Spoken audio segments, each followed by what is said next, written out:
We begin tonight in Buffalo as the investigation into a mass shooting in that city continues at this hour. 10 people were killed and 3 more injured when the 18-year-old suspect opened fire at a supermarket on Saturday. Authorities say the suspect, a white man, posted a lengthy so-called manifesto before the attack expressing admiration for a white supremacist ideology known as replacement theory. All but 2 of the victims were black. Some of the victims' family members spoke today. My mother was an angel. My mother was, she was my mother. You know, you can't replace your mother. We're not just grieving, we're angry. And we want to channel our anger in a positive way to affect positive change. Byron Brown is the mayor of Buffalo. Hi, Mayor Brown. Good to have you on our program, though I wish it were under different circumstances. Thank you. Thank you very much. I appreciate you making the time. Sir, can you help our viewers understand what's the latest in this investigation at the moment? Well, law enforcement of every level, federal, state, city of Buffalo, Erie County Sheriff, working together around the clock to identify all of the issues with the shooter, where he came from, what his motives were, his social media footprint, his cell phone, his parents, his family, his school. So the investigation has been incredibly intense. It has been around the clock to really identify what motivated this individual. Clearly, what has come out is that his motivation was racial hatred. He was motivated by racism and white supremacy ideology. He traveled more than 3 hours to the city of Buffalo, a community that we don't believe he has ever been in before, with the express purpose of wanting to take as many Black lives as he possibly could. And can you confirm, Mayor, something I heard from the police commissioner, that actually his intention was to move on to another target? Is that accurate?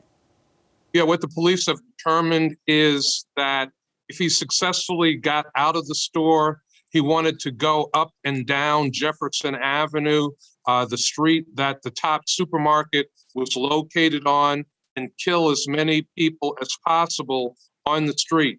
Fortunately, he encountered a security officer in the store, a retired Buffalo police lieutenant who was working security, Aaron Salter. Security officer Salter exchanged gunfire with the suspect, slowed him down. We believe that Aaron Salter is a hero and reduced the potential loss of life that would have occurred inside the supermarket. Buffalo police arrived on the scene within a minute, and they were able to talk the suspect into putting down his weapon and surrendering himself to law enforcement. He was taken into custody and taken away from the scene. If not for the speedy response of the Buffalo Police Department, we believe that many more lives would have been lost in this tragic, horrific attack on the community. As you hear from police, the extent of what he intended to do, what goes through your mind? It is shocking to know that there are people out there with that much hatred in their hearts, with that much hatred in their minds. This was a premeditated attack. The gunman really planned this, studied what they wanted to do, thought through what they wanted to do. So it is shocking and frightening to hear that there is that kind of hate, racial hate out in the world.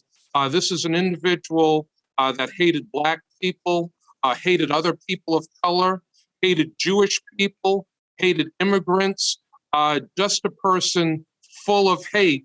And it is very unsettling, very discomforting to think about people like that out in the world.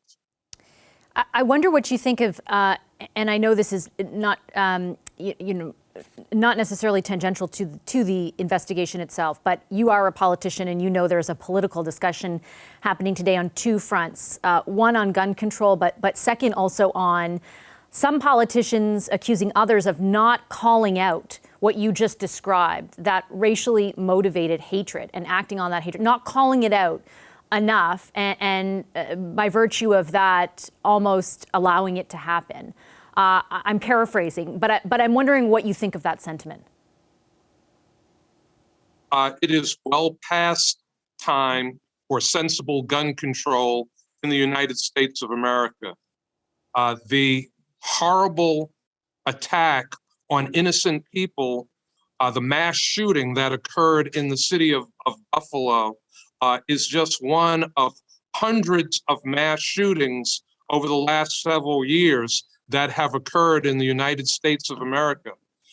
Mass shootings are a uniquely American phenomenon. This doesn't happen in many other countries around the world. And so we need sensible gun control in the United States of America. Hate speech, racism on the internet, people being radicalized in the ways of hate on social media, that is also a problem. Hate speech needs to be called out. There is no place for hate speech in the United States of America, no place for hate speech in the world, and the internet needs to be reined in. The social media companies need to be forced to stop any kind of hate speech from being spread on social media through the internet. What do you think? I guess when I was asking about the political conversation, more about the accusation, or not the accusation, the fact that a lot of these so-called conspiracy theories don't really live just in the conspiracy theory world anymore, that they've been almost brought to the mainstream through social media, but also some mainstream figures and even politicians, right? And so your message to them in this moment after experiencing what your city has experienced? People who are spreading misinformation, false information, who are spreading conspiracy theories, it needs to stop. There should be no place for that. Certainly no place for that coming from people who are in elected office, people who have been elected to represent the community. That is a dangerous activity. It is a dangerous behavior, and it causes people in the community to act on that misinformation, on that hate speech, and it needs to end. And Mayor, just before I let you go, many people in our country, including myself, have visited your city multiple times. We share a border. We are neighbors. Your message to Canadians who might think what you and your city and the victims of this horrible attack have endured couldn't happen here in Canada?